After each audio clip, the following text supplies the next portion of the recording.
aquí a los ponentes y aunque no esté todo el mundo, espero que vayan entrando, pero como empezamos un poquitín tarde, para que haya más oportunidad para hacer preguntas, vamos a comenzar. Me han pedido que acabemos a las 6 menos 2 minutos en punto. Bueno. Entonces, bueno. De acuerdo. En fin. Bien, entonces, si, como siempre, el que quiera preguntar, que levante la mano, habrá por ahí alguien para dar Zeus, ¿no? Para dar el micrófono y si como a la mañana se presentan, aunque muchos son muy conocidos por todos, pero se presentan para que todos sepamos quién hace la pregunta. Bueno, si alguno tiene una pregunta, no sé, Jean-Pierre. Sí, aquí.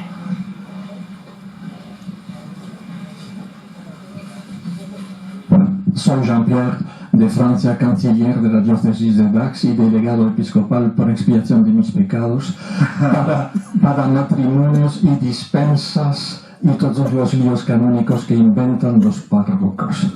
Quería preguntar a don Emilio. En Francia, con motivo del sínodo del año pasado y del año actual, se ha comentado mucho la tradición de la Iglesia rusa y orientales en general, diciendo que ellas tenían misericordia, que ellas permitían nuevas nupcias, segundo matrimonio, con el concepto del cónyuge abandonado. Entonces yo quería preguntar dos cosas. Primero, este concepto de cónyuge abandonado es muy peligroso en un de juicio, porque en una ruptura matrimonial es muy raro y muy extraño que todas las culpas sean de una única parte. Muchísimas veces tienen culpas los dos. Y segundo, se comenta en Francia que este segundo matrimonio en realidad no es matrimonio, sino simplemente una bendición. ¿Qué nos puede decir usted, por favor? Gracias. Es un segundo matrimonio que no tiene validez sacramental, pero es un remedio, el último remedio que quedaría para esos cónyuges.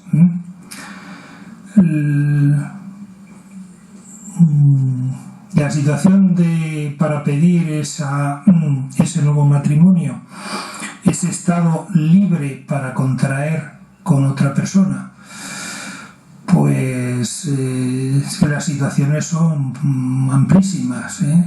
Desde la primera fue el adulterio, ¿no? Pero es que ahora ya son, por ejemplo, tenencia de drogas.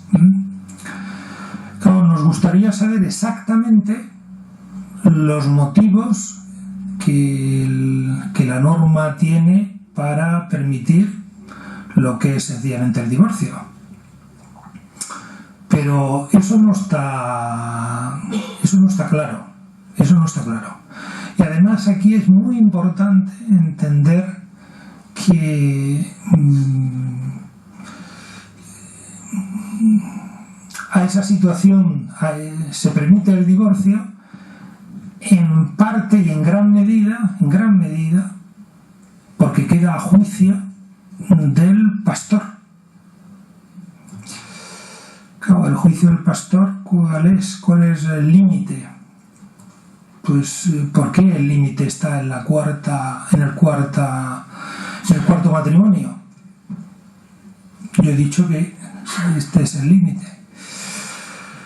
Pues es un poquito la dificultad que tiene entender el principio de economía, que llaman ellos, que parecería que no tiene ningún límite, pero sin embargo en toda la literatura que hay al respecto te dirán que el principio de economía tiene, digamos, unos límites que son pues unas normas esenciales o normas de derecho divino. Por eso es tan difícil de entender. Pero me parece que la clave está en ese juicio en base a la prudencia, por supuesto, guiado por el Espíritu Santo, pero me parece que no tiene que ver con ese espíritu, el espíritu que hoy aparecía en la primera lectura de de la misa, del espíritu que sondea todo y que lleva a la máxima justicia, ¿no? Pero sí, no es matrimonio con validez sacramental, pero es matrimonio natural. Bien, muchas gracias. ¿Alguna pregunta, profesor José Antonio Fuentes? Yo soy José Antonio Fuentes, de la Facultad de Derecho Canónico. Quería hacer una pregunta al profesor Otadui sobre la misericordia. Y es el siguiente argumento que da el cardenal Casper en su libro sobre la misericordia. Y que, bueno, pues está siendo bastante reconocido el libro y las orientaciones que da. En primer lugar, el cardenal Casper explica que hay que huir de una misericordia injusta. Efectivamente, se plantea que no hay verdadera misericordia cuando hay una injusticia. Y que la misericordia también explica que es con reconocer pues que el pecador ha reconocido su pecado y que quiere liberarse de él, y que no hay una misericordia para el pecado sino para el pecador. Desde ese principio, que me parece que es común y aceptado por todos, sin embargo, el cardenal Casper después explica ¿y por qué hemos de admitir la misericordia con quien después de un vínculo matrimonial pasa a otro vínculo matrimonial? Directamente, no porque crea que el primero sea nulo, no, sino porque hay una situación de injusticia grave por los nuevos compromisos contraídos y que no podrían ser disueltos porque irían contra los derechos que se han creado en la nueva familia. Y que además, claro, no ser misericordioso en esa situación, además de la injusticia que se estaría creando en relación con los hijos, en relación con la nueva relación, además no tendría en cuenta verdaderamente un principio fundamental en la Iglesia, que yo creo que en ese punto estaría el error. El principio fundamental es el respeto a las decisiones de conciencia, y que por encima de cualquier ley está el respeto a la conciencia de los sujetos que han contraído una nueva relación conyugal o de los confesores que han valorado esa situación. Bien, yo creo que esto está muy introducido, y a mí la única solución que se me ocurre con eso es que el error de esa consideración de la misericordia vendría a estar en el poner como principio de todo, de la justificación de la vida de las personas y de la misericordia que debe actuar la Iglesia, el principio de todo de el respeto de la conciencia en relación con hechos jurídicos externos que deberían de ser juzgados de otra manera.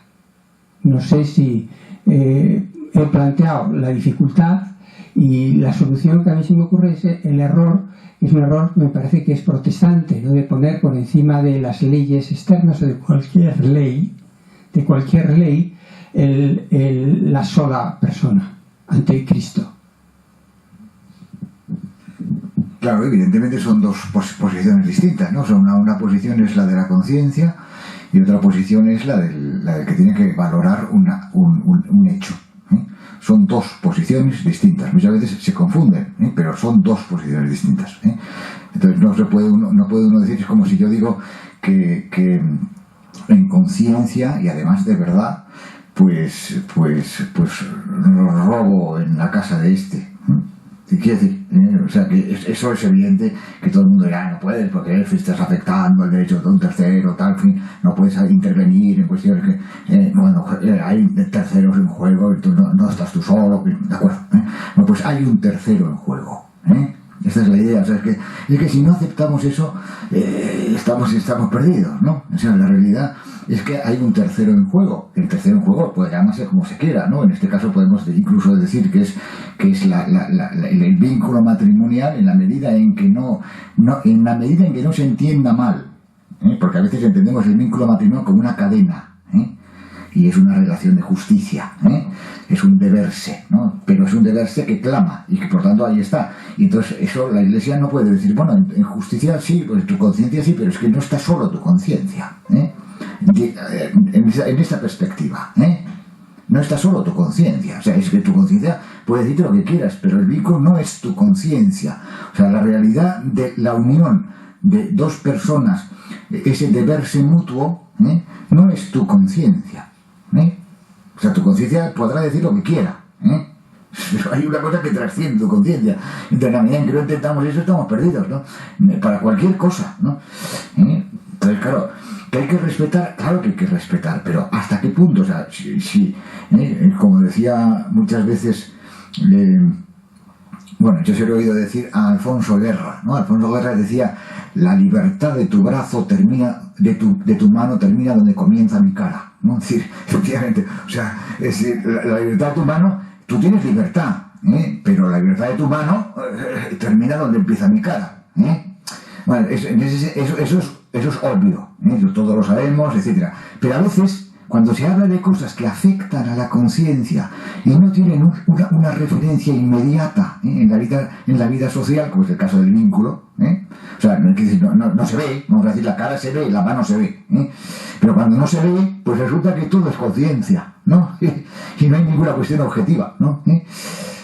Pero claro, en el fondo sí que la hay, o sea, ¿qué le vamos a hacer? Y no es esa la única, además, porque después, además, como digo, no está solo él. Ese es el problema. Es decir, que cuando se habla de conciencia, se está pensando en lo que juzga uno y su confesor, por supuesto. Uno y su confesor. ¿Y el resto? ¿Y el resto qué? ¿No? Porque también somos los demás, también formamos parte del pueblo de Dios, ¿no? Sí, entonces, claro, en fin, bueno, en fin. Muy bien, no sé si habrá alguno. ¿Quién? Ah, sí, Pedro.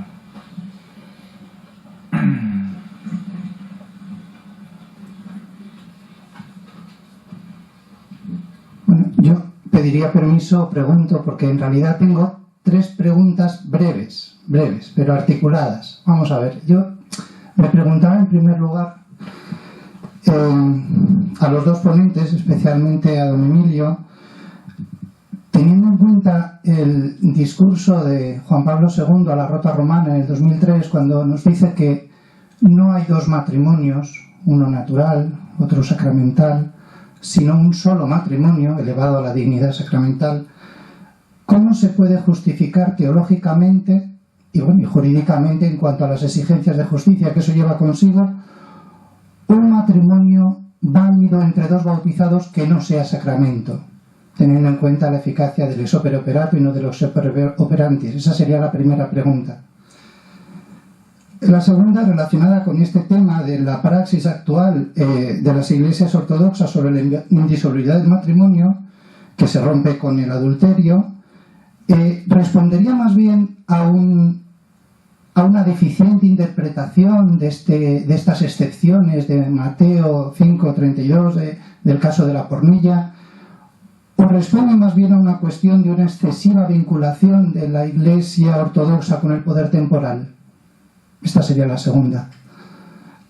Y por último, pues, ¿qué opinión le merece la opción de las conferencias episcopales italiana y española cuando respectivamente en el 2008 y 2010 eligen la traducción de porneia por unión ilegítima? Muchas gracias. La pregunta segunda es la más fácil de contestar. Sí, evidentemente. La simbiosis de Iglesia y Estado en Oriente es una hipoteca que lastra y es la causante de todo este discurso, evidentemente. Pero fíjese que el matrimonio pase a ser competencia del clero, esto no fue fruto de ninguna usurpación del poder eclesiástico, sino de la más completa bendición por parte del poder civil para con el poder eclesiástico. En el momento en el que la distancia que hay entre los esponsales, donde no intervenía un instituto que para nosotros el Código del 83 apenas tiene significado, pero para el mundo oriental fue muy importante prácticamente hasta el siglo IX. Los esponsales tenían lugar en la casa de la novia, y ahí se producía el consentimiento, se daba el consentimiento. Y así se celebraron muchos matrimonios, excepto hasta el siglo VI los matrimonios de la nobleza, de los dirigentes civiles, que ahí sí que, para dar más seguridad en cuestiones de dote y de legitimidad, ahí sí que aparece la intervención del clero. Cuando el clero recibe el consentimiento, ya se hace, digamos, como elemento necesario para contraer, bueno, ese momento es un momento, digamos, pacífico, de entendimiento. No hay ningún... hay, me parece que en el siglo VIII, un patriarca que es el que lo reclama, pero no, prácticamente es una simbiosis muy pacífica entre el poder imperial y el poder civil. Esto es, vamos, me parece participado por todos los autores. La primera pregunta, claro, no es... está reafirmado la identidad entre contrato y sacramento. Está reafirmado en toda la literatura. Y evidentemente esto no es ningún problema para las iglesias orientales católicas. Pero me parece que aquí el elemento a entender es que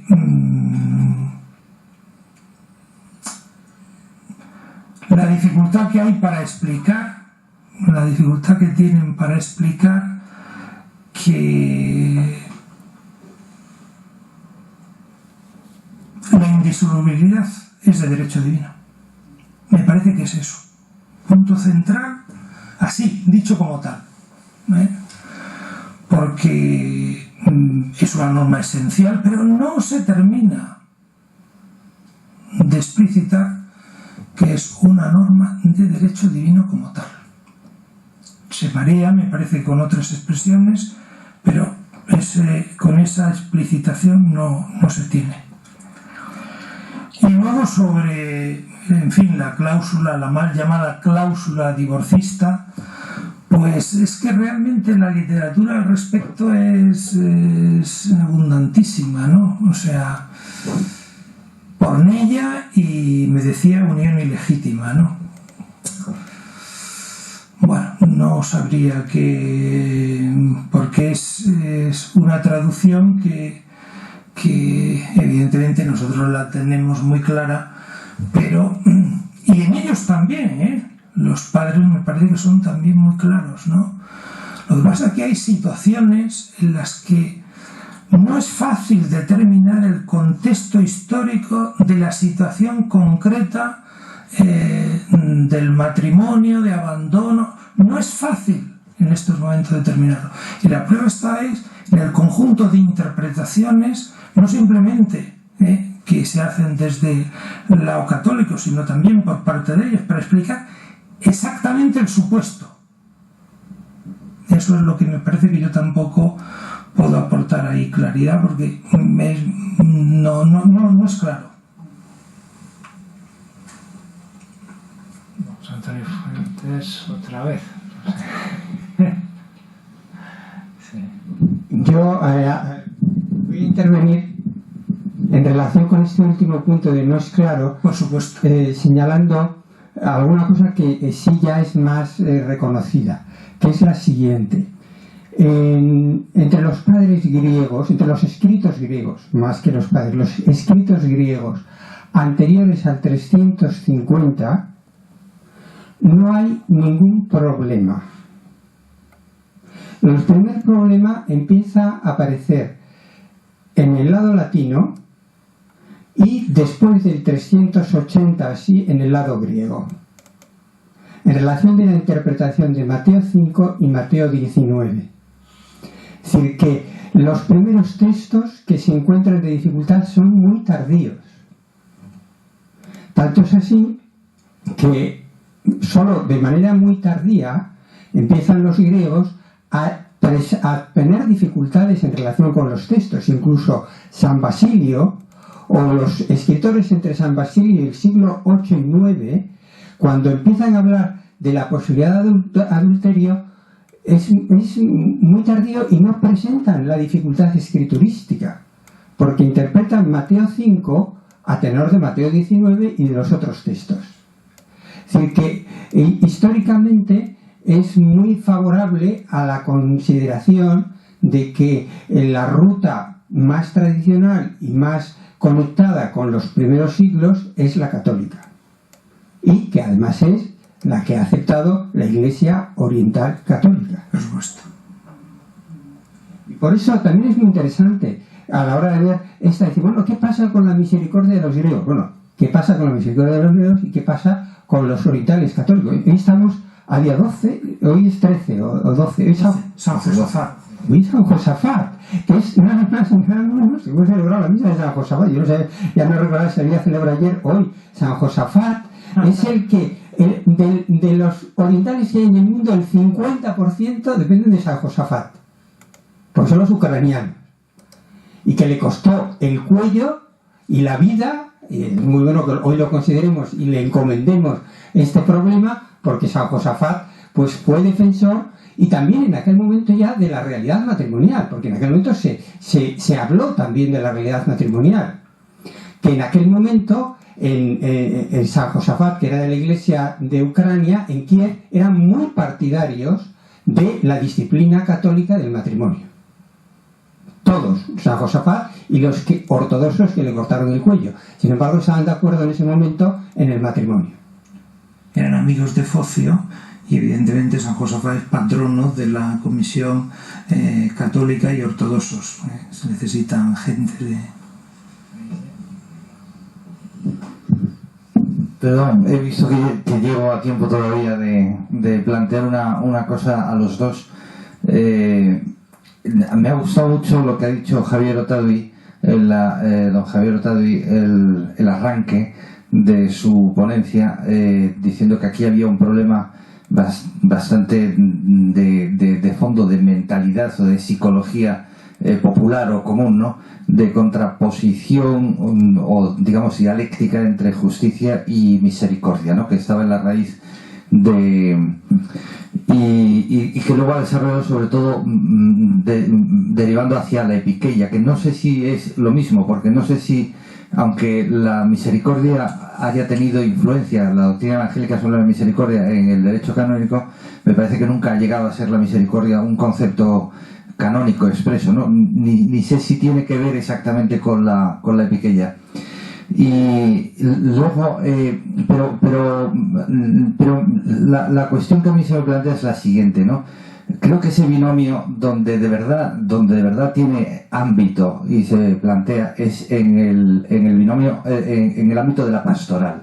De hecho, la gente que en el sínodo ha apoyado toda su argumentación prácticamente en este asunto, que es el de la misericordia, siempre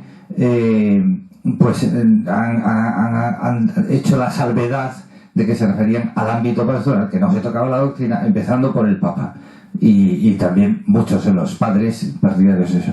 Ahora, a mí se me ocurrió lo siguiente, ¿verdad? El ámbito sacramental, que es donde realmente me parece que está el problema, en la entidad sacramental, es decir, en la referencia del matrimonio para los bautizados a Cristo y por tanto a su visión, que es por otra parte renovación y sanación del matrimonio, remontándolo a la fuente y a la Trinidad. Pero bueno, el ámbito sacramental es abarcado por el pastoral. Lo mismo que ocurre con el derecho, que también es abarcado por el pastoral. Pero a mí me parece que la cuestión clave aquí es, ¿puede el ámbito pastoral, que abarca lo sacramental, etcétera, irrumpir en los ámbitos precisos, como son la justicia en el caso del derecho, o como son en la sacramentalidad del matrimonio?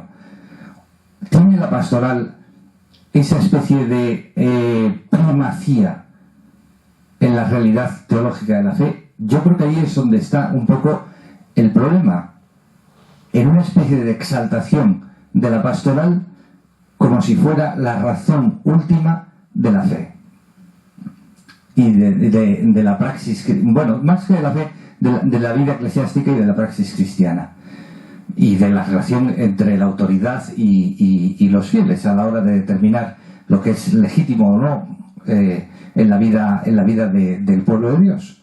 Yo no sé si esto es un poco arriesgado. Creo que es verdad que la pastoral empieza a funcionar sobre una realidad previa que abarca muchas cosas, que abarca el derecho, que abarca los sacramentos, que abarca la predicación, que abarca la comprensión a las personas, etcétera, pero que no se puede considerar a su vez la pastoral como el criterio clave para entender las realidades. Eso es. No sé si esto tienen algo que decir o les parece algún comentario sobre esto. Gracias. Sí, es que pastoral no sé lo que es, sinceramente. O sea, que decir, no sé, en el sentido de que un pastor, o sea, el pastor, en principio, cuando hablamos de pastor, nosotros solemos decir, bueno, un pastor es el que ejerce los munera Christi de una manera específica porque ha recibido un ministerio, ¿no? Entonces, el que tiene los munera, docendi, regendi y santificandi, lógicamente, y los ejercita, ¿no? ¿Quién es un pastor? Pues ese, ¿no? Entonces, en la medida en que ejercite los munera, por supuesto, a través de un oficio ministerial de cura de almas, pues será un pastor, ¿eh? Y si no, pues será iba a decir una barbaridad, ¿no? Será otra cosa, ¿no? Ya está, ¿no? Entonces, ¿qué pasa? Pues que efectivamente, ¿cuáles son no las limitaciones, sino las reglas naturales, el modo natural de ser de un pastor? Pues el modo natural de ejercitar los munera. O sea, tendrá que ser docendi, o sea, tendrá que enseñar lo que enseña la Iglesia y con la caridad con la que la Iglesia lo enseña. Tendrá que ejercitar los sacramentos de un modo litúrgicamente valioso y suficiente, ¿no? Tendrá que gobernar y por lo tanto decidir en el entorno del bien o la cura pastoral del fiel de una manera correcta. Supongo yo que la pastoral es eso. Entonces ya lo demás, o sea, añadir a eso una especie de una insuflación de poder, ¿no? De cosas externas que no tienen que ver con la realidad de la Iglesia. No digo que la realidad del derecho, ojo, el derecho tiene su sitio, pero no es todo, Pero claro, llamar pastoral simplemente a una cuestión que es inabarcable y sobre todo que es infinitamente poderosa, como si fuese, pues eso no existe. O sea, es que ese concepto pastoral no existe. No tiene. Es el ejercicio del pastor, y por lo tanto, el ejercicio del pastor que tiene su oficio de cura de almas. Eso es la pastoral. Supongo. Entonces, ya es la hora, vamos entonces a ajustarnos al tiempo. En fin, doy otra vez gracias a los ponentes y a ustedes por su presencia. Muchas gracias.